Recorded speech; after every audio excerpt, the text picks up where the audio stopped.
বাজার, একটা হচ্ছে বিশ্ব বাণিজ্য। এই দুটো বাজারের মধ্যে হারাম আছে না, হারাম পণ্য আছে না?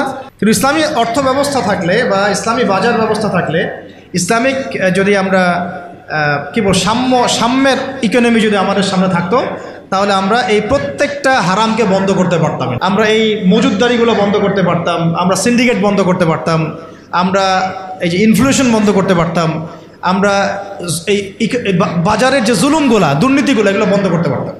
এগুলো কিন্তু আমরা বন্ধ করতে পারছি না। বরং ইনস্ট্যান্ট শাস্তির আওতায় আনা সম্ভব ছিল, আমরা এটা করতে পারছি না শুধুমাত্র ইসলামিক বিধান না থাকার কারণে। আল্লাহ পাক আমাদের বোঝার তৌফিক দান করেন। তারপরে দেখুন 4 নম্বর হচ্ছে আমাদের পুরো অর্থ ব্যবস্থায়, এটা ভালো করে বোঝেন, পুরো অর্থ ব্যবস্থায় ইকোনমিক সিস্টেমের মধ্যে 3টা জিনিস খুব মোটা দাগে আছে। একটা হলো জুলুম, একটা হলো খেয়ানত, একটা হচ্ছে দুর্নীতি। কি বললাম? জুলুম, খেয়ানত, দুর্নীতি। এই 3টা আমরা দূর করতে পারি নাই আমাদের অর্থ ব্যবস্থা থেকে। যদি ইসলামিক অর্থ ব্যবস্থা থাকতো, জাকাত ভিত্তিক, সাদাকা ভিত্তিক, কৃষি ভিত্তিক, শিল্প ভিত্তিক, হালাল বাণিজ্য আঞ্চলিক এবং বৈশ্বিক, তাহলে দেখতেন ইনশাআল্লাহ সমস্ত জায়গা থেকে জুলুম, তারপরে আপনার এই খেয়ানত এবং এই দুর্নীতি একটাও স্থান পেত না। কারণ এটাতে জনগণকে আমরা তখন আল্লাহর কাছে জবাবদিহি করতে বাধ্য করতাম এবং আল্লাহ পাকের বিধান অনুযায়ী বিচার ফয়সালা করতাম। আল্লাহ পাকের বিধান অনুযায়ী বিচার ফয়সালা করা। সেকুলারিজম একটি ইসলাম বিরোধী মতবাদ, এগুলো তো পলিটিক্যাল, এর বাইরে সামাজিক অনেক ব্যাপার আছে। যেমন ইসলাম বিরোধী বিভিন্ন মতবাদ, সংস্কৃতি, কাদিয়ানি মতবাদ ধরেন, তারপরে ইসাই মুসলিমদের ফিতনা, পড়ছে ইসলাম বিরোধী যত মতবাদ, যেমন এই কমিউনিজম বা so-called communism, so-called democracy, so-called secularism, বা এই যে LGBTQ, তারপরে রিবা, কাদিয়ানি মতবাদ, এনজিওদের সুদের ফিতনা, ইসাই মুসলিমদের ফিতনা, যত ইসলাম বিরোধী মতবাদগুলো আছে, এইগুলোকে রাষ্ট্রীয়ভাবেই আস্তে আস্তে আস্তে মিটিয়ে ফেলা সম্ভব ছিল। কিন্তু ইসলামী রাষ্ট্র ব্যবস্থা না থাকলে এটাকে আপনি মেটাতে পারবেন না, বরং তারা সমাজে আধিপত্য বিস্তার করার চেষ্টা করবে এবং তারা ফ্লুয়েন্টলি তাদের মিশনে কাজ করতে শুরু করবে, যেটা আমরা দেখেছি তারা কাজ করছে। কাদিয়ানিদেরকে কেউ ঠেকাচ্ছে কি? না। ইসাই মুসলিমদের ফিতনা কি কেউ ঠেকাতে পারছি আমরা? আমরা হয়তো দাওয়াত দিতে পারছি, বুঝাতে পারছি, ওদের এলেমের এগেনস্টে আমরা আমাদের এলেম জাহির করতে পারছি, মোনাজারা হচ্ছে, কিন্তু ওদের উপর কোনো কঠোর ব্যবস্থা কিন্তু আমরা গ্রহণ করতে পারছি না। ওটা ব্যক্তিগতভাবে সম্ভব হচ্ছে না, কিন্তু রাষ্ট্র থাকলে আমরা পারতাম। রাষ্ট্র থাকলে আমরা পারতাম। LGBTQ, যে ওরা বলছে LGBTQ বইয়ের মধ্যে নিয়ে আসতেছে, রাস্তায় মানববন্ধন করছে, অধিকার চাচ্ছে, আইন পাস করতে বলছে, সমকামিতার আইন পাস করতে বলছে। সুদ তো আগেই হালাল করে ফেলছে তারা, মদের লাইসেন্স তো এগুলো আগেই দেওয়া হয়েছে, পতিতালয়ের লাইসেন্স আগেই দেওয়া হয়েছে। আর ইসাই মুসলিমরা কাজ করতেছে, শুধু এনজিওরা কাজ করতেছে, কাদিয়ানিরা কাজ করতেছে। আমরা কি এগুলোর একটাও গোড়ার থেকে কেটে ফেলতে পারছি? আচ্ছা, তো এটা আমরা পারতাম যদি আমাদের কাছে ইসলামী শাসন ব্যবস্থা বা ইসলামী একটা ইমারা বা একটা খেলাফা রাষ্ট্র থাকতো। এই জিনিসগুলো আমাদেরকে বুঝতে হবে। আল্লাহ পাক বোঝার তৌফিক দান করুন। কয়টা বলছি? 5টা। 6 নম্বরটা খুব বেশি ইম্পর্টেন্ট। এটা আমাদের জন্য খুব বেশি ইম্পর্টেন্ট এই কারণে যে এটা জাতির মেরুদণ্ড। আমাদের জাতির মেরুদণ্ড কি? শিক্ষা। এখন আসেন একটু পিছনে ফিরে তাকান, বিগত 30, 40, 50 বছরে, বিগত 30 থেকে 40 বা 50 বছরে জাতীয় শিক্ষা ব্যবস্থার মধ্যে ইসলাম কতটুকু আছে আর কতটুকু নাই? আদৌ কি আছে? জাতীয় শিক্ষা ব্যবস্থা, আমি কিন্তু মাদ্রাসা শিক্ষার কথা বলছি না। আচ্ছা, মাদ্রাসা শিক্ষা ব্যবস্থা প্রণয়ন করতে হলো কেন? কারণ জাতীয় শিক্ষা ব্যবস্থার মধ্যে ইসলাম নাই, তাই। মাদ্রাসাগুলো না থাকলে তো ইসলাম মিটাই ফেলতো তারা। মাদ্রাসাগুলো না থাকলে কি করতো? ইসলাম মিটাই ফেলতো। তো মাদ্রাসার খেদমত তো একটা সুরত। আমার দেশের 80%, 90% মানুষ মুসলিম, কোটি কোটি ছেলে মেয়ে স্কুলে পড়াশোনা করে, কলেজে পড়াশোনা করে, ইউনিভার্সিটিতে পড়াশোনা করে। আচ্ছা, তাদের কি মৌলিক অধিকার না যে তারা প্রাইমারি স্কুলে কোরআন শিখবে, হাই স্কুলে তারা অন্তত আরবিটা শিখবে, ফরজে আইনের জ্ঞান জানবে, হাদিস শিখবে, সিরাত শিখবে, কোরআন অনুবাদ করতে পারবে বা কোরআনের তাফসীর করতে পারবে, অথবা তারা ফিকহ বা উসুলের জ্ঞানগুলো অর্জন করবে, মুফতি হবে, মুহাদ্দিস হবে, মুফাসসির হবে। এই অধিকার কি আমাদের এই কোটি কোটি ছেলের নাই, মেয়েদের নাই? আমরা শিক্ষাকে একদম সেকুলার করে ফেলছি। শিক্ষা ব্যবস্থার মধ্যে ইসলাম আনা যাবে না, ঠিক যেমন রাষ্ট্র ব্যবস্থার মধ্যে ইসলাম আনা যাবে না, অর্থনীতির মধ্যে ইসলাম আনা যাবে না, ঠিক ওই রকমই শিক্ষা ব্যবস্থার মধ্যেও ইসলাম আনা যাবে না। এই কনসেপ্টটাই আমরা আমাদের জাতিকে দীর্ঘদিন যুগের পর যুগ অন্ধকারে ডাকছে। এই জন্য দেখা যায় একজন এমপি সাহেব কোরআন তেলাওয়াত করতে পারে না, একজন বিসিএস ক্যাডার সূরা ফাতিহা পড়তে পারে না, একজন বুদ্ধিজীবী টকশো ফাটাই ফেলতেছে, একদম টকশো থেকে একদম কি একটা অবস্থা, টেবিল থাপড়ায় কথা বলছে, কিন্তু এদিকে সে ওযুর ফরজ বলতে পারে না। হ্যাঁ, এইভাবে আমরা আমাদের সমাজটাকে একদম ধ্বংস করে ফেলছি। এই জায়গায় কথা বলতে গেলে আমি একটু উত্তেজিত হয়ে পড়ি। আমরা আমাদের সমাজের শিক্ষাটাকে একদম ধ্বংস করে ফেলছি, একেবারে ধ্বংস করে ফেলছি। আমাদের আর্মি অফিসারদের কি এই অধিকার ছিল না যে তারা কোরআনে হাফেজ হবেন, তারা মুহাদ্দিস হতে পারবেন, মুফতি হতে পারবেন? হ্যাঁ, নবী সাল্লাল্লাহু আলাইহি ওয়াসাল্লামের যুগে যারা ফ্রন্টলাইন সোলজার, ফ্রন্টলাইন মুজাহিদ, তারা কি মুফতি ছিলেন না? মুহাদ্দিস ছিলেন না? কারি ছিলেন না? হাফেজ ছিলেন না? তাহলে আমাদের তো তারা ফ্রন্টলাইন যোদ্ধা, তাদের মধ্যে কয়জন হাফেজ, কয়জন আলেম, কয়জন কারি, কয়জন মুফতি, কয়জন মুহাদ্দিস? অথচ তাদেরকে এগুলো শিখতে দেওয়া হয় নাই। কারণ তারা এগুলো শিখে যদি আবার আল্লাহর পথে ফিরে আসে, তারাই যদি আবার ইসলামের রাষ্ট্রের কথা বলে। র্যাবের ভাইদের অধিকার ছিল না? পুলিশের ভাইদের অধিকার ছিল না? আমাদের বিজিবির ভাইদের অধিকার নাই? সবার অধিকার ছিল। বুদ্ধিজীবীদের, আমাদের ব্যবসায়ীদের, আমাদের যে আওয়াম জনগণ যারা, সবার অধিকার ছিল না? এই যে তোমরা যারা জেনারেল লাইন স্টুডেন্ট, তোমাদের অধিকার ছিল না? শিখতে দেওয়া হয় নাই। কিন্তু আমরা তাদেরকে মেসেজ দিতে চাই যে আপনাদের এটা শেখার পূর্ণ অধিকার আছে, এবং আপনারা যদি এগুলো শিখে আল্লাহকে চিনতে শিখেন, রাসূলকে চিনতে শিখেন, এবং ইসলামিক রাষ্ট্রের গুরুত্ব তাৎপর্য বুঝতে শিখেন, আল্লাহ পাক আপনাদেরকে এই যুগের খালিদ আর ওমর বানাই দেবেন ইনশাআল্লাহ। এবং আপনারাই ইনশাআল্লাহ আজ হোক আর কাল হোক আপনারাই বলবেন যে এই রাষ্ট্রটা যেন ইসলামী রাষ্ট্র হয়। যখন আপনারা দেখতে থাকবেন, বুঝতে থাকবেন যে হ্যাঁ, কত জুলুমের শিকার হচ্ছি আমরা, আর ইসলামী রাষ্ট্র না থাকার কারণে আমরা কিভাবে বঞ্চিত হয়েছি, বৈষম্যের শিকার হয়েছে, তখন আপনারা নিজেরাই ইনশাআল্লাহ তাআলা দাওয়াত এবং জিহাদের মধ্য দিয়ে এই বাংলার মধ্যেই আপনারা ইসলামী রাষ্ট্র কায়েম করবেন ইনশাআল্লাহ। আমরা দোয়া করি যেন আমাদের এই ভাইদেরকে আল্লাহ হেদায়েত দান করেন। ঠিক আছে? ব্যক্তিগতভাবে আপনি হয়তো একটা স্কুল করলেন, ওই যে আমি বললাম যে আমি একটা প্রতিষ্ঠান করেছি, আপনি একটা মাদ্রাসা করেছেন, উনি একটা মক্তব করেছেন, উনি একটা স্কুল করেছেন, কলেজ করেছেন, এই পর্যায়ে পড়তে থাকবে। তারপরেও এখানে তো কিছুটা খেদমত করার সুযোগ আমাদের আছে, বাকি ক্ষেত্রগুলো তো একেবারেই বন্ধ করে দিয়েছে, তাই না? আর একটু ভেবে দেখেন, একটু চোখ বন্ধ করে ভেবে দেখেন, যদি ইসলামী রাষ্ট্র ব্যবস্থা থাকতো, ইসলামিক গভর্নমেন্ট থাকতো, তাহলে কত চমৎকার শিক্ষা ব্যবস্থা থাকতো, কত চমৎকার হতো প্রাইমারি স্কুলগুলো। প্রত্যেকটা প্রাইমারি স্কুল হয়ে যেত একটা মাদ্রাসার মতো, কত সুন্দর হতো আমাদের হাই স্কুলগুলো, আমাদের ইউনিভার্সিটিগুলো। থাকতো না কোনো ফ্রি মিক্সিং, থাকতো না কোনো নারী পুরুষের অবাধ মেলামেশা, থাকতো না কোনো অপরাজনীতি, থাকতো না কোনো জুলুম, আবরারকে এভাবে পিটায় হত্যা করার সুযোগ হতো না কারো। হ্যাঁ, হতো? থাকতো না কোনো, আর কি বলবো, হ্যাঁ, বেপরদামি, বেহায়ামি, এগুলো থাকতো না। তো আল্লাহ পাক আমাদেরকে ইসলামী শিক্ষা ব্যবস্থার দিকে জাতিকে নিয়ে যাওয়ার তৌফিক দান করবেন।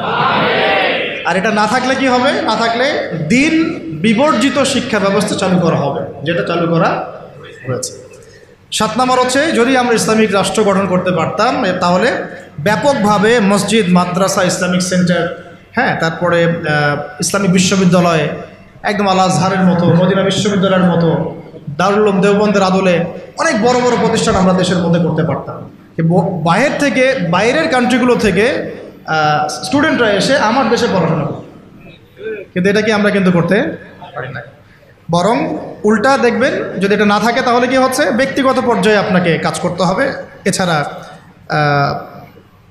বরং আমরা এমন একটা অবস্থা চলে যাব যে অন্যের কাছে হাত পাততে হবে আমাদেরকে একটা প্রতিষ্ঠান করার জন্য। আর রাষ্ট্র থাকলে রাষ্ট্রই দায়িত্ব নিত। টিচারদের বেতন দিবে রাষ্ট্র, ওস্তাদদের বেতন দিবে রাষ্ট্র, ইমাম সাহেবদের বেতন দিবে রাষ্ট্র, তাদেরকে গাড়ি দেওয়া হবে, তাদেরকে ফ্ল্যাট দেওয়া হবে, তাদের তো অধিকার আছে, তাদেরকে রেশন দেওয়া হবে, তাদেরকে দেশের সম্পদ হিসেবে গড়ে তোলা হবে, এবং জাতির আকীদা আমলের সংস্কারের জন্য তাদেরকে রাষ্ট্র কাজে লাগাবে। বরং রাষ্ট্র একটা গঠনমূলক সিলেবাস প্রণয়ন করবে, যেটা পড়লে সবার মধ্যে যে মিসকনসেপশনসগুলো দূর হয়ে যাবে। সম্ভব ছিল? হয় নাই।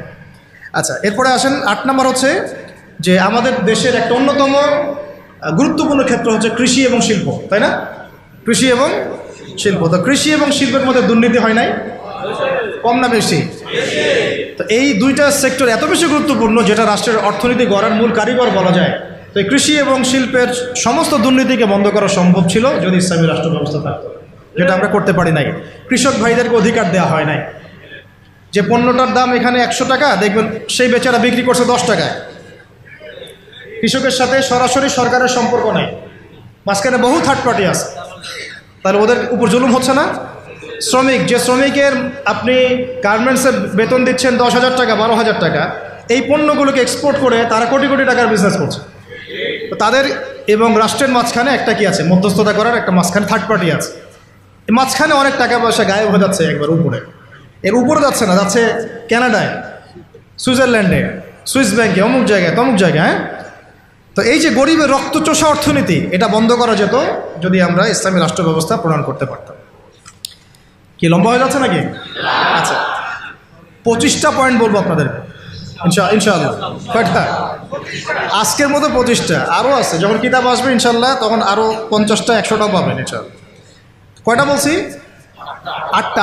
হ্যাঁ, 8টা না? 8টা। 9 নম্বর লিখেন। 9 নম্বর হচ্ছে যাবতীয় অপসংস্কৃতিকে রুখে দেওয়া সম্ভব ছিল। যেমন স্টার জলসা, জি বাংলা, পরকীয়া শেখানো হয়, জেনা শেখানো হয়, মদ খাওয়া শেখানো হয়। হ্যাঁ, তারপরে ওই যে গুন্ডা মাস্তানি করাকে হিরোর রোল দেওয়া হয়, আর আমাদের ছেলে পেলে ওইটাকে ফলো করে। সমকামিতাকে প্রমোট করা হচ্ছে, এলজিবিটিকে প্রমোট করা হচ্ছে, এখন তো ট্রান্সজেন্ডারকে প্রমোট করা হচ্ছে। তো এই জিনিসগুলোকে এবং পর্ন সাইটগুলা এগুলোকে বন্ধ করা সম্ভব ছিল রাষ্ট্রীয় উদ্যোগে, কিন্তু আপনি ব্যক্তিগত উদ্যোগে এটা করতে পারবেন না। আচ্ছা, 9 নম্বর হচ্ছে এটা কত?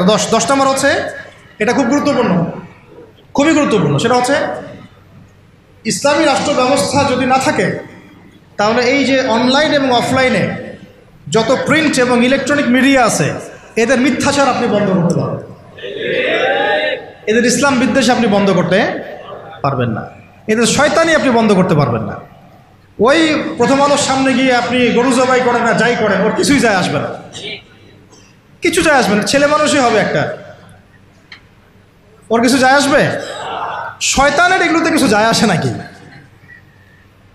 তো যদি ইসলামী রাষ্ট্র ব্যবস্থা আপনার হাতে থাকতো, তাহলে আপনি আইন প্রণয়ন করে হোক, নীতি নির্ধারণ করে হোক এবং আইনের সুশাসন নিশ্চিত করে হোক, ইসলামের স্বার্থকে সর্বোচ্চ অগ্রাধিকার দিয়ে আপনি এগুলোকে নিয়ন্ত্রণ করতে পারবেন।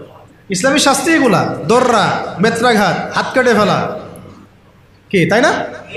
রজম করা। এই জন্যে, এই ভয়ে তো বহু মানুষ চায় না যে ইসলামী রাষ্ট্র হোক। বহু মানুষ এই কারণে ইসলামী রাষ্ট্র চায় না যে ইসলামী রাষ্ট্র ব্যবস্থা আসলে পরে তাদের ব্যক্তি জীবনের গুনাহ তারা করতে পারবে না। কারণ ব্যক্তি জীবনে জেনা করে, ও তো চাইবে না ইসলামী রাষ্ট্র আসুক। ব্যক্তি জীবনে মদ খায়, ও তো চাইবে না যে মদ, আরে বাপরে বাপ, ইসলামী রাষ্ট্র আসলে তো 80টা বেত্রাঘাত করবে আমাকে, তাই না? ইসলামী রাষ্ট্র আসলে তো পরকীয়া করতে পারবে না। তখন তো আপনি ধরেন যে এই খোলামেলা এবং উন্মুক্ত কনসার্ট আপনি করতে পারবেন না। আপনি শুনলে বাসায় শুনবেন, ব্যক্তিগতভাবে পাপ করবেন, জনগণকে পাপি করাতে পারবেন না, তাই না? ইসলামী রাষ্ট্র আসলে অনেকের অনেক সমস্যা আছে। আবার ওই সমস্যাগুলোর কারণে তারা আবার চায় না ইসলামী রাষ্ট্র আসুক। তো যাই হোক, চাক আর না চাক, একটা কথা বলে দেই, অনলাইনে দিয়ে দিব আমরা এগুলা, মানে কেউ চাক আর না চাক, কেউ চাক বা নাই বা চাক, আজ হোক আর কাল হোক, এই বাংলাদেশের বুকে ইসলামী রাষ্ট্র কায়েম হবেই হবে। কেউ এটাকে বদলাইতে পারবে? বলেন কেন পারবে না? কারণ নবী সাল্লাল্লাহু আলাইহি ওয়াসাল্লাম ভবিষ্যৎবাণী করেছেন যে একটা কাঁচা বাড়ি বাদ থাকবে না, একটা পাকা বাড়ি বাদ থাকবে না, যেখানে আল্লাহ পাক তার তাওহীদের কালিমা লা ইলাহা ইল্লাল্লাহ মুহাম্মাদুর রাসূলুল্লাহকে প্রকাশ করাবেন না। ওরা যে বলছেন অখণ্ড ভারত হবে, হ্যাঁ অখণ্ড ভারত হবে ঠিকই, তবে সেটা হবে কিসের? ইসলামের এবং তাওহীদের কালিমা লা ইলাহা ইল্লাল্লাহ মুহাম্মাদুর রাসূলুল্লাহ। অপেক্ষা করতে থাকো, তোমরা অপেক্ষা করতে থাকো, ফান্তাজিরু ওয়া ইন্না মাআকুম মিনাল মুনতাজিরিন। কোনো সমস্যা নাই, কিন্তু এটা হবেই হবে ইনশাআল্লাহ। আর যে কথাটা আল্লাহ নবীজি মুখ দিয়ে বলেছেন যে জেরুজালেম মুক্ত হবে এবং জেরুজালেম থেকে ঈসা আলাইহিস সালাম কি করবেন? 40 বছর এই বিশ্বকে শাসন করবেন, কারো ক্ষমতা নাই এটাকে ঠেকায়, এটাকে বদলাই দিবে এই ক্ষমতা না ইসরায়েলের আছে, আর না আমেরিকার আছে, আর না পশ্চিমা সভ্যতার আছে, আর না আমাদের এই গোমূত্রখোর মোদিদের আছে, ওদেরও না। এরা তো গোমূত্রখোর। এরা কি খোর? যারা গরুর পেশাব পান করে ওদের মাথায় কি থাকতে পারে? তো যখন ওগুলো খেয়ে নেশা মাথায় উঠে আর কি, তখন হেডাম দেখায়। বুঝতে পারছেন কথা? যাই হোক, আমরা দোয়া করি আল্লাহ পাক তাদেরকে হেদায়েত দান করেন। আবু জেহেলের জন্য তো দোয়া করা হয়েছিল না? আল্লাহ আবু জেহেল বা ওমর রাদিয়াল্লাহু আনহুর মধ্যে যাকে আপনি ভালোবাসেন আল্লাহ আপনি হেদায়েত দান করেন। এমন হতেই পারে যে তাদের বহু মানুষ ইসলামের সৌন্দর্য দেখে আমাদের দিনে ইনশাআল্লাহ দীক্ষিত হবে। এটা হতেই পারে। বিইজ্জে আজিজ আও যুল্লি যালিল, একটা হাদিসে আছে যে সম্মানের ঘরে সম্মানের সাথে ঢুকবে, অসম্মানের ঘরে একবার অপদস্থ করে ইসলাম ঢুকবে ইনশাআল্লাহ। তো যাই হোক, পয়েন্টটা ছিল কি, যে আমরা যদি ইসলামিক রাষ্ট্র ব্যবস্থা থেকে যেতে পারি তাহলে প্রিন্ট এবং ইলেকট্রনিক মিডিয়ার এই যে ইসলাম বিদ্বেষ এগুলোকে আমরা বন্ধ করতে পারবো। তখন আমরা ইনসাফ প্রতিষ্ঠা করতে পারবো এবং সত্য মানুষের কাছে প্রচার করতে পারবো। সারা বিশ্বে ইসলামকে এই যে জঙ্গি, সন্ত্রাসী এই শব্দগুলো কারা ছড়াইছে বলেন তো? এই মিডিয়ারাই ছড়াইছে। কারা ছড়াইছে? এই মিডিয়ারা ছড়াইছে।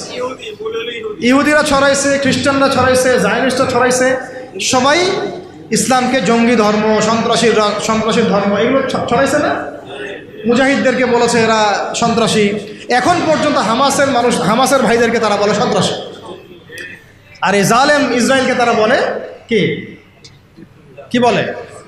আমাদের ভাইরা ওখানে নির্যাতিত হচ্ছেন, নিপীড়িত হচ্ছেন, কিন্তু আল্লাহ পাকের কাছে ওই জায়গাটা অনেক মকবুল একটা জায়গা। কেন মকবুল? আল্লাহ পাক ওই জায়গা থেকে বেশি সুহাদা নিচ্ছেন আল্লাহর কাছে, বেশি শহীদ আল্লাহ ওইখান থেকে নিচ্ছেন। তো এটা দেখে আমাদের তো রক্ত আর ঠান্ডা থাকে না, সবার গরম হয়ে যায়, কেউ দেখতেও পারি না এখন এগুলা। কিন্তু আমাদের হাত বাঁধা, আপনি কিছু করতে পারছেন না। কেন কিছু করতে পারছেন না? কারণ আমাদের হাতে কোনো ইসলামিক রাষ্ট্র নাই। তাই ব্যক্তিগতভাবে আপনি সেখানে কিছু করতে পারবেন না, কিন্তু ইসলামিক রাষ্ট্র ব্যবস্থা থাকলে আমরা আমাদের ভাইদের পাশে দাঁড়াতে পারতাম, আমরা মাজলুমদের পাশে দাঁড়াতে পারতাম, অথবা অন্তত পক্ষে আমরা জাতিসংঘকে চাপ দিতে পারতাম না? অথবা আমরা ইউনাইটেড একটা মুসলিম কমিউনিটি করতে পারতাম পুরো বিশ্বের শক্তিশালী মুসলিম রাষ্ট্রগুলো নিয়ে। তখন দেখতাম যে ওরা কোথায় পালানোর রাস্তা খুঁজে পায়। কিন্তু আমরা কিন্তু এটা করতে পারছি না। বরং ওরা করেছে ন্যাটোর মাধ্যমে, ওরা ঐক্যবদ্ধ জোট করে আমাদেরকে ভয় দেখাচ্ছে। তো এই জন্য অনেক কারণ আছে ভাই। এই কারণগুলো আমাদেরকে একটা দিকেই এখন নিসবত করছে যে আমাদের একটা মুসলিমদের একটা ইসলামপন্থী রাষ্ট্র দরকার, ইসলামপন্থী সরকার দরকার। আদারওয়াইজ আমরা বিশ্বের বুকে স্বাধীন হতে পারবো না। এমনকি আমরা আমাদের মাজলুম ভাইদেরকে সাহায্য করতে পারছি।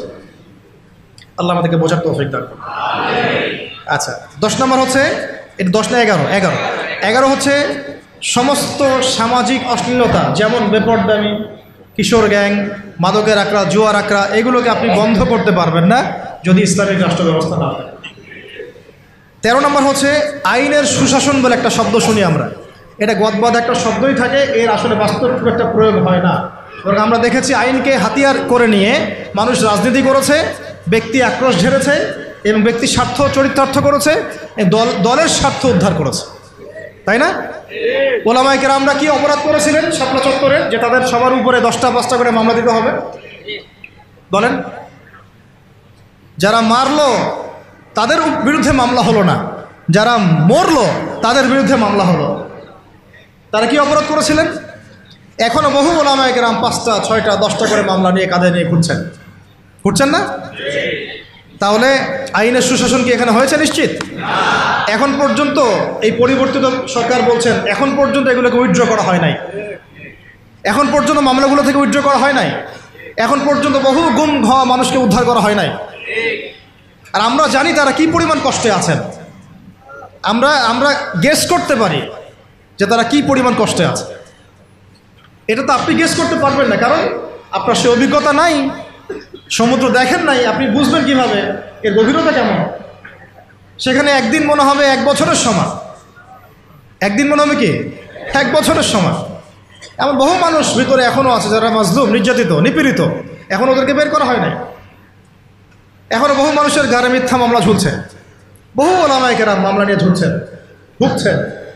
আর মামলা এমনভাবে দিয়ে রাখে যে সকালবেলা আপনি হাজিরা দিবেন ঢাকায়, একেবারে আবার দেখা যাবে কালকে আবার হাজিরা দেওয়া লাগবে রাজশাহীতে, তারপরে হাজিরা দেওয়া লাগবে চট্টগ্রামে। এইভাবে তারা হ্যারাস করছে মানুষ। আর 4-5টা মামলা কার উপর থাকলে তার আর কোনো হ্যারাসমেন্টের প্রয়োজন নাই। এইটাই তার সারা জীবনকে শেষ করে ফেলবে। তার জমি জমা বাড়ি গাড়ি বিক্রি করেও সে ওখান থেকে বেরোতে পারবে। এটা কি আইনের সুশাসন নিশ্চিত হয়েছে? যদি ইসলামিক রাষ্ট্র ব্যবস্থা থাকতো তাহলে প্রত্যেকটা জালেমের বিচার হতো, প্রত্যেকটা মাজলুমকে আমরা বেকসুর খালাস করে দিতাম এবং এখানে তাওহীদপন্থী সৎ এবং যোগ্য আইনজীবীদেরকে আমরা রাখতে পারতাম না? শুধু তাই না, এই যে ব্রিটিশ আইন চলতেছে, ব্রিটিশ আইন, এই ব্রিটিশ আইনের যে ফাঁকফোকর, নোংরামি, তাগুতি সিস্টেম, এগুলোকে পরিবর্তন করে আমরা আল্লাহর শরিয়া আইন বাস্তবায়ন করতে পারব। 12টা বলছি, 13 নম্বর। আচ্ছা, 13 নম্বর হচ্ছে খুব জরুরি পয়েন্ট। সমস্ত অপরাধের বিচার এবং আইনের যে সুশাসন এটা নিশ্চিত করা সম্ভব, সমস্ত অপরাধগুলোর বিচার করা সম্ভব ইনসাফের সাথে, শরিয়া আইনের সাথে এবং আল্লাহর বিধানের অনুকূলে, যেটা ইসলামিক স্টেট না থাকলে কখনোই সম্ভব নয়। একটা জেনার ঘটনা ঘটেছে নবী সাল্লাল্লাহু আলাইহি ওয়াসাল্লামের যুগে, তিনি কি বিচার করেন নাই? চুরি হয়েছে, তিনি কি বিচার করেন নাই? মদপান হয়েছে, তিনি কি বিচার করেন নাই? তিনি কোন উৎস থেকে আইন নিয়ে বিচার করেছেন? আল্লাহর পক্ষ থেকে আইন দিয়ে বিচার করেছেন। সেটা কিন্তু আমাদের বিগত 50, 60, 70, 100 বছরে আমরা করতে পারি নাই। তো ইসলামী রাষ্ট্র ব্যবস্থা না থাকলে এটা কখনোই সম্ভব হবে না। ঠিক আছে। 14 নম্বর হচ্ছে হুদুদ এবং কিসাস কায়েম করা সম্ভব হবে না। কি বললাম? হুদুদ এবং কিসাস কায়েম করা সম্ভব হবে না যদি ইসলামী রাষ্ট্র ব্যবস্থা না থাকে। যদি থাকে তাহলে আপনি হুদুদ কায়েম করতে পারবেন, কিসাসও কায়েম করতে পারবেন। কিসাস কি? হত্যার বদলে হত্যা, খুনের বদলে খুন। এই যে মনে করেন কয়দিন আগে দেখলেন না, একটা বাস এসে পিষে দিয়ে চলে গেল। রাস্তাঘাটে কত ঘটনা ঘটছে, এমন ঘটছে না? কত ঘটনা ঘটছে, কত যে নিরপরাধ মানুষ আমাদের সমাজে প্রাণ হারায়। কোনো হিসেব আছে? কোনো তালিকা আছে? সবগুলোকে সুষ্ঠু কোনো বিচার হয়? বহু মানে জালেম পার পেয়ে যায় না? কিন্তু হুদুদ আর কিসাস থাকলে কোনো জালেম পার পাইতো না, বরং এগুলো সবার সামনে দৃষ্টান্তমূলক শাস্তি দেওয়া হতো। যেমন এই এলাকায় যদি কোনো চুরি হতো তাহলে সবার সামনে তাকে নিয়ে এসে তার হাত কেটে ফেলা হতো। তখন কি চুরি বাড়তো না কমতো? নিশ্চয়ই বাড়তো নাকি? চুরি কি বাড়তো? এটা হচ্ছে একটা সাইকোলজিক্যাল ট্রিটমেন্ট। এটা একটা সাইকোলজিক্যাল ট্রিটমেন্ট যে মানুষ যখন দেখে যে হ্যাঁ, আরে চুরি করলে তো এমন শাস্তি দিবে, জেনা করলে তো ভাই আমার এমন শাস্তি আছে, মানুষ ভয়ে অনেক সময় পাপ করে, ভয়ে পাপ করে। এটা খুব জরুরি। খালি মানুষকে শুধুমাত্র আপনি মানে মিষ্টি মিষ্টি ওয়াজ করে লাইনে আনতে পারবেন না। তোমরা ওয়াজের সাথে সাথে কি লাগবে? মেডিসিনও লাগবে। কি লাগবে? মেডিসিনও লাগবে। তো এই মেডিসিনগুলো দিতে হবে ওহী ভিত্তিক। আল্লাহ পাক আমাদেরকে হুদুদ এবং কিসাস কায়েম করার তৌফিক দান করুন। আচ্ছা, একটা এক্সাম্পল দিই। এই যে আমাদের ছাত্র ভাইরা শহীদ হয়েছেন, শত শত হাজার হাজার, আল্লাহ ভালো জানেন সংখ্যা কত, আমরা জানি না। আমরা কিন্তু এক্স্যাক্ট সংখ্যা জানি না। বহু ভাই পঙ্গু হয়ে হাসপাতালে পড়ে আছেন, তাদের খুনের বিচার করা দরকার ছিল কি না? কতগুলো হয়েছে?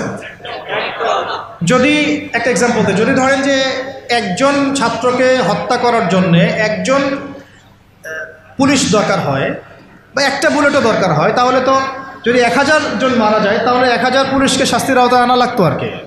1000 পুলিশ কি গ্রেফতার হয়েছে? হ্যাঁ, তাদেরকে আদেশদাতারা কি সবাই গ্রেফতার হয়েছে? তাদের মাস্টার মাইন্ডরা কি এখন পর্যন্ত ফাঁসির কাজটা ঝুলেছে কেউ?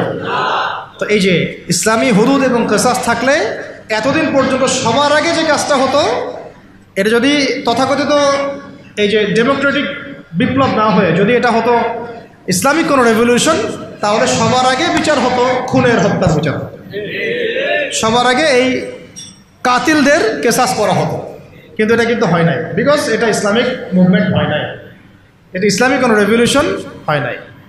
যাই হোক, যা হয়েছে হয়েছে, যা হয়েছে হয়েছে। এখন আমরা চেষ্টা করব যেন জালেম আবার ফিরে না আসে এবং মাজলুম যেন কখনো আবার নির্যাতিত না হয়, আর আস্তে আস্তে যেন আমরা ইসলামিক রাষ্ট্র ব্যবস্থা দিকে যেতে পারি। কারণ আমরা জানি যে একদিনে আমরা যেতে পারবো না। একদিনে কি পারবো? তা আলোচনাগুলো তো ওঠা উচিত, সবার জানা উচিত, জনসচেতনতা তৈরি করা উচিত। আজ হোক আর কাল হোক, ইনশাল্লাহ হবেই হবে ইনশাল্লাহ। এটা হলো আপনার কত নম্বর বললাম? 13 নম্বর। 14 নম্বর। 15 নম্বর হচ্ছে, এটা খুব জরুরি পয়েন্ট, প্রত্যেকটা ডিপার্টমেন্টে হোক প্রশাসন, হোক ব্যাংকিং সিস্টেম, হোক ইকোনমিক্স, হোক রাজনীতিবিদদের মধ্যে, হোক আপনার প্রিন্ট মিডিয়া, ইলেকট্রনিক মিডিয়ায়, প্রতিটা ডিপার্টমেন্টে যত ভারতীয় দালাল আছে, বিজাতীয় দালাল আছে, বিজাতীয় দোসর আছে, এদেরকে আপনি চিহ্নিত করে শাস্তির আওতায় আনতে পারবেন না যদি আপনি ইসলামিক রাষ্ট্র ব্যবস্থার দিকে না যান। যতই চেষ্টা করেন ফাঁকফোকর দিয়ে তারা বের হয়ে যাবে, ইসলামিক রাষ্ট্র ব্যবস্থার মধ্যে নাই। তো তারা এখানে ফাঁকফোকর খুঁজবে, পেয়েও যাবে, পার পেয়েও যেতে পারে। যেমনটা বিগত সময় হয়েছে না? বিগত সময় তো অনেক অপরাধী পার পেয়ে যায় নাই, গিয়েছে। সবার কি বিচার হয়েছে? হয় নাই। আল্লাহ পাক আমাদেরকে বোঝার তৌফিক দান করে না। 16 নম্বর হচ্ছে, এটা যদি একবার বলেছি আবার রিপিট হচ্ছে, যে গরিব মানুষের অধিকার নিশ্চিত করা যাবে।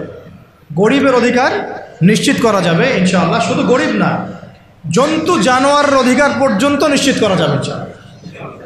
পশু পাখি জন্তু জানোয়ারের অধিকার পর্যন্ত নিশ্চিত করা যাবে ইনশাআল্লাহ। ওমর রাদিয়াল্লাহু আনহু বলতেন যে আমি ভয় পাই যে আমার রাষ্ট্রে বা আমার রাজ্যে যদি ওই ইরাকের, সুদূর ইরাকের ফোরাত নদীর তীরে কোনো ছাগলের বাচ্চাও যদি না খেয়ে মারা যায়, আমি ভয় পাই যে আল্লাহ পাক সেই জন্যও আমাকে জবাবদিহি করাবেন।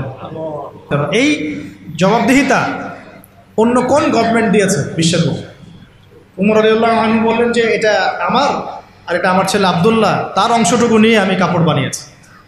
এইরকম ইনসাফ, এইরকম ন্যায় বিচার, এরকম জবাবদিহিতা কোন রাষ্ট্র ব্যবস্থায় আছে? ইসলামী রাষ্ট্র ব্যবস্থা ছাড়া কোথাও আছে? এইগুলো আমরা নিশ্চিত করতে পারতাম, গরিবের অধিকার, যদি আমরা ইসলামী রাষ্ট্রের দিকে যেতে পারতাম।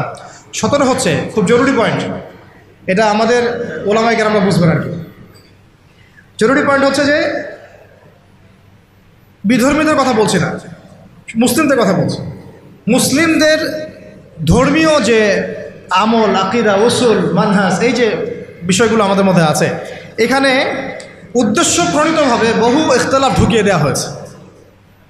উদ্দেশ্যপ্রণীতভাবে সব কিছু কিন্তু ইখতিলাফভাবে আসে নাই, ফিকহি ইখতিলাফ থেকে সব আসে নাই, বহু কিন্তু উদ্দেশ্যপ্রণীত আছে, ইচ্ছা করে ঢুকিয়ে দেওয়া হয়েছে যাতে আমরা আপোষে একে অপরের সাথে সময় কাটাতে ব্যস্ত থাকি এবং তারা তাদের আখের গোছাতে ব্যস্ত থাকে। ঠিক আছে? হ্যাঁ, জি, আমাদেরকে লাগিয়ে রেখে তারা তাদের মিশন সফল করবে। অনেক বিষয় কিন্তু শুধু ধর্মীয় না, বরং অনেক কিছু রাজনৈতিক বিষয় আছে এখানে, পলিটিক্স আছে এখানে। তো এখানে পয়েন্টটা হচ্ছে, তো এইগুলোকে নিয়ে আমাদের মধ্যে কিন্তু অনেক ইখতিলাফ আছে, এটাকে আমরা রাষ্ট্রীয়ভাবেই সমাধান করতে পারতাম। এখন আপনি সেটা করতে পারবেন না। ও ওর মতো করে বলবে, সে তার মতো করে লিখবে, সে তার মতো করে ফেসবুকে লিখবে, সে তার মতো করে একটা লাইভ দিবে, সে তার মতো করে একটা বয়ান দিবে। রাষ্ট্র চাইলে সবাইকে বসাইতে পারতো, আরে ভাই বসেন, ঠিক আছে বসেন, দুজন দুই প্যানেলে বসেন, দেখি ইলমের মাধ্যমে প্রমাণ হোক যে কোনটা হক আর কোনটা বাতিল। যেটা বাতিল প্রমাণিত হবে সেটা আমার রাষ্ট্র থেকে আমি উচ্ছেদ করে রেখে দেবো, শেষ। যেটা বাতিল প্রমাণিত হবে তারা রাষ্ট্রের মধ্যে এইভাবে আর এটা মতবাদ প্রচার করতে পারবে না। যারা হক প্রমাণিত হবে তারা মতবাদ প্রমাণিত করবে। আর এখানে তো যাদের মধ্যে সাহিবুল ইলম যারা, তারা তো এটাকে গ্রহণ করে নেবেন, কারণ তারা তো জানেন যে তারা হক, তারা জানেন তারা হক, তারা বুঝেন তারা হক। এখন এই হকটাকে প্রচার করার প্ল্যাটফর্ম দিতাম আমরা, যে আপনারা এই প্ল্যাটফর্মে হক প্রচার করেন। তখন আস্তে আস্তে জনগণের মধ্যে আকিদা, আমল, মানহাজ সব ইখতিলাফগুলো দূর হয়ে যায়।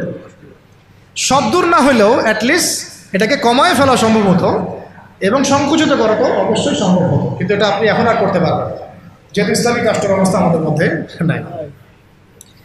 আচ্ছা, 17 হয়েছে না? 18। আচ্ছা, ধৈর্য আছে না? শেষ? আচ্ছা, 18 হচ্ছে ইসলামী রাষ্ট্র ব্যবস্থা থাকলে আমরা বিধর্মী অমুসলিমদের মাঝে ব্যাপক দাওয়াতের কাজ করতে পারব রাষ্ট্রীয় উদ্যোগেই, এবং এতে করে তারাও ইসলামের দিকে আসার একটা সুযোগ পেত। আল্লাহর বান্দাদেরকে আমরা জাহান্নাম থেকে জান্নাতের পথে আনতে পারতাম, কিন্তু এখন আপনি সেটা পাচ্ছেন না, বরং তারা আপনার ঘরে এসে দাওয়াত দিচ্ছে, মানুষ মুসলিমকে অমুসলিম বানাচ্ছে। তাই না বিষয়টা?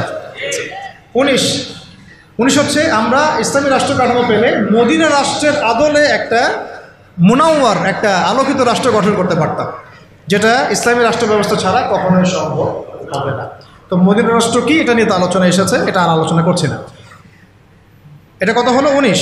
20 নম্বর হচ্ছে যে মুসলিমদের, তরুণ মুসলিম যারা, আমাদের তরুণ যে মুসলিমরা আছেন, তরুণ তরুণী, আমাদের শিক্ষিত সমাজ, সবার প্রতিভাগুলোকে আমরা কাজে লাগাতে পারতাম।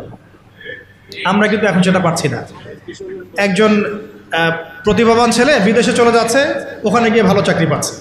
একজন প্রতিভাবান ডক্টর বিদেশে চলে যাচ্ছে, ওখানে গিয়ে সার্ভ করছে। আমি আমার দেশের সম্পদগুলোকে সোনা বানাতে পারছি না, তাই না? তাদেরকে হীরা বানাতে পারছি না, পলিশ করতে পারছি না, সদুদ্যোগ নাই। পরে এখানে দুর্নীতি আছে। প্রতিভাবান একটা ছেলে, ওকে আমি জব দিচ্ছি না, আমার দল করে বলে ওকে জব দিচ্ছি। এই যে দুর্নীতিগুলো, এতে করে ওই ছেলে তো আর জাতিকে কিছু দিতে পারবে না। রাম শাম যদু মধু উপদেষ্টা হয়ে বসে আছে, তাই না? আমরা তো এগুলোর যোগ্যই না, আমরা কি না? আমাদের তো জ্ঞান নাই, এলেম কালাম কিছুই নাই, রাম শাম যদু মধু সব উপদেষ্টা হয়ে বসে আছে। একজন ব্যক্তি যে পরকীয়ায় শিখায়, সেও এখন নেতা হয়ে বসে আছে, তাই না? তো এই হলো অবস্থা। তো প্রতিভার মূল্যায়ন হবে না যদি ইসলামী রাষ্ট্র ব্যবস্থা না কায়ে। তো আরেকটা বিষয় হচ্ছে, এটা কত বললাম, 20। 21 হচ্ছে প্রযুক্তিগত যত উন্নয়ন আছে না, আপনার ইন্টারনেট সেকশন বলেন, অনলাইন সেকশন, অফলাইন সেকশনের কথাই বলেন, ইনক্লুডিং নিউক্লিয়ার প্ল্যান্টস, মিসাইলস, এইগুলো পর্যন্ত আমরা তৈরি করতে পারতাম যদি ইসলামী রাষ্ট্র থাকতো। এখন যেহেতু ইসলামী রাষ্ট্র নাই, আপনি চাইলেও এগুলো করতে পারছেন না। প্রযুক্তিগত কোনো উন্নয়ন করতে পারছি না আমরা, বরং অন্যের কাছে হাত পেতে বসে আছি। আমাদেরকে অ্যাপস দাও, আমাদেরকে সার্ভার দাও, আমাদেরকে এইটা দাও, আমাদেরকে সেইটা দাও, আমাকে ড্রোন দাও, আমাকে মিসাইল দাও, তাই না? কিন্তু দেখেন, নবী সাল্লাল্লাহু আলাইহি ওয়াসাল্লাম যখন মদিনা রাষ্ট্র গঠন করেছেন, তিনি নিজের রাষ্ট্রে এগুলো উৎপাদন করেছেন। মদিনা রাষ্ট্রের অস্ত্র থেকে আসছে, মদিনায় উৎপন্ন করা হয়েছে, উৎপন্ন করা হয় নাই। সামরিক প্রশিক্ষণ কোথায় দেওয়া হয়েছে? মদিনাতেই দেওয়া হয়েছে। এবং তখনকার যুগের উপযুক্ত যে প্রযুক্তি, এই প্রযুক্তিগুলো সাহাবীদের কাছে ছিল। তো মূল কথা হচ্ছে কি, এক কথায় যে আমরা ইসলামী রাষ্ট্র ব্যবস্থা গঠন করতে না পারলে আমাদের দেশের মধ্যে প্রযুক্তিগত এবং সামরিক উন্নয়ন ত্বরান্বিত করতে পারবো না, বরং অন্যের কাছে আমাকে হাত পেতে বসে থাকতে হবে। তখন শত্রু আমাকে অতটুকুই দিবে যার ডিফেন্স সিস্টেম তার কাছে আছে। এমন অস্ত্র সে আমাকে বিক্রি করবে না যার ডিফেন্স সিস্টেম ওর কাছে নাই। এটা আমাদের বোঝা উচিত। আর আল্লাহ পাক কি আমাদের মাথায় কিছুই দেন নাই? আমাদের যদি প্রতিভাগুলোকে আমরা কাজে লাগাতে পারতাম, তাহলে আমরা দেশের মধ্যেই তাদেরকে দিয়েই এইসব ড্রোন, এইসব মিসাইলস, নিউক্লিয়ার প্ল্যান্টস আমরাই বানাতে পারতাম। আর আমরা যদি জিজ্ঞাসা করি আমাদের পলিটিশিয়ানদেরকে যে বিগত 50 বছর ধরে স্বাধীনতা তো ধোয়া তুলতেছেন, তা আপনারা কী করছেন? একটা ক্ষেপণাস্ত্র তৈরি করতে পারছেন? একটা ড্রোন কি বাংলাদেশে তৈরি করতে পারছেন? তো একটা হচ্ছে যে অস্ত্র শস্ত্রে আমরা আমাদের সামরিক বাহিনীকে শক্তিশালী করতে পারতাম, উন্নত অস্ত্র, উন্নত সামরিক অস্ত্র, যেটা কিন্তু আমরা এখন পর্যন্ত পারি নাই। আমরা জানি না আমাদের আকাশসীমা কিন্তু সেফ না, আমাদের আকাশসীমা কিন্তু সেফ না, আমাদের সমুদ্র সীমা এখন পর্যন্ত আমরা বলতে পারি না যে পরিপূর্ণ সেফ। আমাদের প্রশাসনের বাহিনীগুলো আমরা বলতে পারি না সবগুলো দালাল মুক্ত, বিদেশি এজেন্ট মুক্ত, আমরা বলতে পারি না। তো আল্লাহ পাক আমাদেরকে এমন ইসলামী রাষ্ট্র গঠন করার তৌফিক দান করেন যে রাষ্ট্রে আমরা আমাদের এই প্রশাসনের ভাইদেরকে তাওহীদপন্থী ইমানদার বানাবো এবং সবচেয়ে সেরা অস্ত্র তাদের হাতে তুলে দেবো ইনশাআল্লাহ। রাষ্ট্র যদি জিহাদ করে তাহলে ফ্রন্ট লাইনে কারো জিহাদ করবে? আমাদের এই ভাইরাই তো করবে। তো আমাদের এই ভাইদেরকে আগে তৈরি করতে হবে না? আল্লাহ পাক আমাদের ভাইদেরকে ঈমান দান করেন, বেশি বেশি আমলের তৌফিক দেন এবং তাদের মাথার উপরে আল্লাহ পাক একটা ইসলামী সরকার নিয়ে আসেন, আমিন। আচ্ছা, 22 হচ্ছে যে আমরা 23 হচ্ছে আমাদের এই পুরো তরুণ প্রজন্মকে আমরা জিহাদি জজবায় গড়ে তুলতে পারতাম। এটা কিন্তু আপনি এখন পাচ্ছেন। এটা জজবা মানে কি বোঝাচ্ছি? জজবা মানে কি আপনি শুধু আবেগে ভেসে পড়বেন এমন বোঝাচ্ছি না, বরং আমাদের জেনারেশন রেডি, তার আল্লাহর জন্য সবসময় জীবন দেওয়ার জন্য প্রস্তুত। এমন জেনারেশন আমাদের আফগান ভাইদের মধ্যে নাই, হামাসের ভাইদের মধ্যে নাই। যে কোনো সময় যদি শত্রু আক্রমণ করে তারা প্রস্তুত। এখন আপনারাই বলেন তো দেখি, যারা ভয় দেখাচ্ছে চট্টগ্রাম কেটে ফেলবো, ফেনী নিয়ে নিব, এই করব সেই করব, হাসেন না। যদি আল্লাহ না করুক, যদি তারা কোনো পদক্ষেপ নিয়েই ফেলে, আমাদের প্রজন্ম কি প্রস্তুত? আমাদের প্রজন্মের আমরা কেউ কি AK-47 চালাতে পারি? আমাদের কেউ কি মার্শাল আর্টস জানি? আমাদের কেউ কি 10 রাউন্ড দৌড়াতেও পারি? তাহলে আমাদের কেউ কি তরোয়ালও চালাইতে পারে? অথচ নবী সাল্লাল্লাহু আলাইহি ওয়াসাল্লামের যুগে সাহাবায়ে কেরাম এক একজন সাহাবী প্রশিক্ষিত ছিলেন। আচ্ছা, আলী রাদিয়াল্লাহু আনহু কেমন মানুষ ছিলেন? তাসবিহ তাহলিল করতেন খালি? ভয়ে তার সামনে কেউ দাঁড়াইতে পারত না। যেই তাড়াইত তাকেই তিনি একেবারে গর্দান উড়াই ফেলতে পারতেন, এত প্রশিক্ষিত ছিলেন আলী ইবনে আবি তালিব। হ্যাঁ, ওমর ইবনে খাত্তাব তিনি কি শুধু কোরআন তেলাওয়াতই করতেন, নামাজই পড়তেন, তাহাজ্জুদই পড়তেন? তিনি এত বেশি প্রশিক্ষিত ছিলেন, তার সামনে 10 জন দাঁড়াতে পারত। হামজা রাদিয়াল্লাহু আনহু। তাহলে দেখেন, আমাদের পুরো জেনারেশনকে দেখেন, ইনক্লুডিং আমাকে দেখেন, আমরা কি আসলে